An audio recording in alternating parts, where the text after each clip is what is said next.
Morning మా praise lord. ఎలా ఉన్నారు? బాగున్నారా? అందరి కోసం ప్రతి నిత్యం ప్రార్థిస్తూ ఉన్నాం. ప్రతి దినము ఉదయం ఇలా మిమ్మల్ని అందరినీ కలుసుకోవటానికి దేవుడు నాకు ఇచ్చినటువంటి మహాకృపను బట్టి, ధన్యతను బట్టి దేవాది దేవునికి ఎంతో కృతజ్ఞతాస్తుతులు చెల్లిస్తున్నాను. ఈరోజు మరి ఒక మాట తీసుకొని మీ ఎదుటికి వచ్చి ఉన్నాను. మొదటి సమూయేలు గ్రంథము ఈ యొక్క 17వ అధ్యాయము 45వ వచనము. దావీదు, నీవు కత్తెయు ఈటెయు బల్లెమును ధరించుకొని నా మీదకి వచ్చుచున్నావు. అయితే నీవు తిరస్కరించిన ఇజ్రాయేల్ సైన్యములకు అధిపతికి యెహోవా పేరట నేను మీ మీదికి వచ్చుచున్నాను. ఈరోజు దేవుని యొక్క మాట మొదటి సమూయేలు గ్రంథము 17వ అధ్యాయము 43వ వచనము. యెహోవా పేరట నేను మీ మీదికి వచ్చుచున్నాను. ప్రియ విశ్వాసి, ప్రియ దేవుని బిడ్డ, ఎంత చక్కటి మాట కదా ఇది. సైన్యములకు అధిపతికి యెహోవా పేరట నేను మీ మీదకి వచ్చుచున్నానని దావీదు అంటున్నాడు. ఎవరితోటి? గొలియాతుతోటి మాట్లాడుతూ ఉన్నాడు. గొలియాతు చాలా ఆచానుబాహుడుగా ఉంటూ ఉన్నాడు. గొలియాతు నిలబడుతూ ఉన్నాడు, సవాలు విసురుతూ ఉన్నాడు అందరి మీదకి. ఎవరైనా ఉందా? ఎవరైనా రాగలుగుతారా? ఎవరైనా నా మీదకి యుద్ధానికి వస్తారా? ఎవరైనా మీరు యుద్ధం చేస్తారా నాతోటి?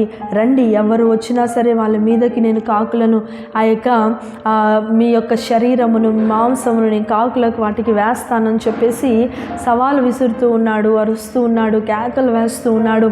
అక్కడ అందరూ సైన్యం ఉన్నారు, రాజు ఉన్నాడు, ప్రజలందరూ చూస్తూ ఉన్నారు. అయితే దావీదు మాత్రము వెళ్తూ ఉన్నాడు. దావీదు అంటున్నాడు, నేను సైన్యములకు అధిపతికి యెహోవా పేరట నేను నీ మీదకి వచ్చి ఉన్నాను కదా.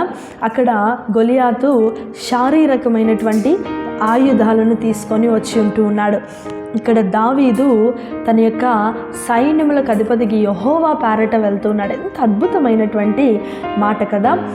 భయము వచ్చినప్పుడు, లేదా శత్రువు మన ఎదుట నిలబడినప్పుడు, శ్రమ మన ఎదుట నిలబడినప్పుడు, శోధన మన ఎదుట నిలబడినప్పుడు, కష్టము కన్నీరు మన ఎదుట నిలబడినప్పుడు రోషము కలిగిన దేవుని పిల్లలం మేము అని మర్చిపోవద్దు.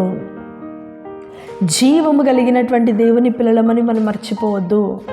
అయ్యో నాకు ఎందుకు వస్తుంది శ్రమ, అయ్యో నాకు ఎందుకు వస్తుంది బాధ, నాకే ఈ శ్రమలు రావాలా, నాకే ఈ బాధ రావాలా, నాకే ఈ దుఃఖము రావాలా అని చాలాసార్లు మనం క్వశ్చన్స్ వేసుకుంటూ ఉంటాం, క్వశ్చన్ వేస్తూ ఉంటాం కదా. కానీ దేవుడు అంటున్నాడు, అక్కడ దావీదు అంటున్నాడు, నేను సైన్యములకు అధిపతికి యెహోవా పేరట నేను మీ మీదికి వస్తూ ఉన్నాను అని చెప్పేసి అంటూ ఉన్నాడు. హల్లెలూయా. ఎంత చక్కటి ధైర్యము దావీదు ఎడల ఉందో చూడండి. నువ్వు సమస్య వచ్చినప్పుడు భయపడుతున్నావా? సమస్య వచ్చినప్పుడు అధైర్యపడుతున్నావా? శోధన వచ్చినప్పుడు భయపడుతున్నావా? నువ్వు ధైర్యముగా పోరాడే శక్తిని ఇవ్వమని దేవుని సన్నిధిలో నువ్వు అడుగు. ధైర్యముగా దేవుని సన్నిధిలో పోరాడేటువంటి బలము నాకు ఇవ్వమని ప్రార్థన చేయి. అడుగు దేవుని సన్నిధిలో. దావీదు వలె నిలబడు, దావీదు వలె రోషము కలిగి నిలబడు. సైన్యములకు అధిపతికి యెహోవా మన పేరట ఉన్నప్పుడు జయము మనదే.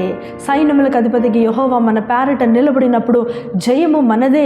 మన జీవితంలో జయమునిచ్చి దేవుడు మనల్ని ఆశీర్వదించి మనల్ని నడిపిస్తూ ఉంటాడు. కాబట్టి శ్రమ వచ్చినప్పుడు భయపడి, శ్రమ వచ్చినప్పుడు అధైర్యపడక, శ్రమ వచ్చినప్పుడు కృంగిపోక, శ్రమ వచ్చినప్పుడు శోధనలోనికి వెళ్ళక, దేవుని వైపు చూస్తూ దేవుని సన్నిధిలో నిలబడినప్పుడు అద్భుతమైన కార్యం దేవుడు నీ జీవితంలో చేసి చూపిస్తూ ఉంటాడు. ప్రార్థించుకుందామా? ప్రభువా, నీకు వందనాలు చెల్లిస్తున్నాను యేసయ్యా. ఉదయకాల సమయంలో నీ వైపు మేము చూస్తూ ఉన్నాం అయా. నీ సన్నిధిని, ప్రసన్నతను మాపై ఉంచండి ప్రభా. బిడ్డలందరినీ చేతులకు అప్పగిస్తున్నా. దావీదు అంటున్నాడు, నాయనా తన జీవము కలిగినటువంటి, రోషము కలిగినటువంటి దేవుని పిల్లల్ని నేను సైన్యములకు అధిపతికి యెహోవా పేరట నేను మీ మీదకి వస్తూ ఉన్నానని ప్రభాతని నాయన సైన్యములకు అధిపతికి యెహోవా పేరట నేను నీతో యుద్ధము చేస్తున్నానని చెప్పి ప్రభా నిజమే. సమస్య వచ్చినప్పుడు భయపడలేదు ప్రభా, ధైర్యంగా ఎదిరించాడు. మాకు కూడా సమస్య వచ్చినప్పుడు ఆయన నీ పిల్లలముగా మేము భయపడక ధైర్యముతో ఎదిరిస్తూ ముందుకి నడిపించబడే కృపను, ధన్యతను, భాగ్యములను మాకు దయచేయమని ప్రార్థిస్తున్నాను ప్రభా. నీవే బలపరచండి, దీవించండి దేవా. అయ్యా, ఈ యొక్క నాయన మాటలు వింటున్న ప్రతి ఒక్క బిడ్డ జీవితంలో ఎవరికి అవసరత, ఎవరికి అక్కర, ఎవరికి శోధన, ఎవరికి బాధ, ఎవరికి భయము, ఏ శ్రమ వారి జీవితంలో ఉన్ననో భయపడక ఎదిరించి నీ కొరకు ముందుకి నడిపించబడేటువంటి కృపను, ధన్యతను, భాగ్యమును దయచేయమని ప్రతి ఒక్క బిడ్డని చేతులకి అప్పగిస్తూ మా ప్రభువును ప్రియ రక్షకుడినైన యేసుక్రీస్తు పరిశుద్ధ నామమున ఈ యొక్క ప్రార్థనను నీ బిడ్డల్ని చేతులకు అప్పగిస్తూ ఉన్నాను తండ్రి. ఆమేన్.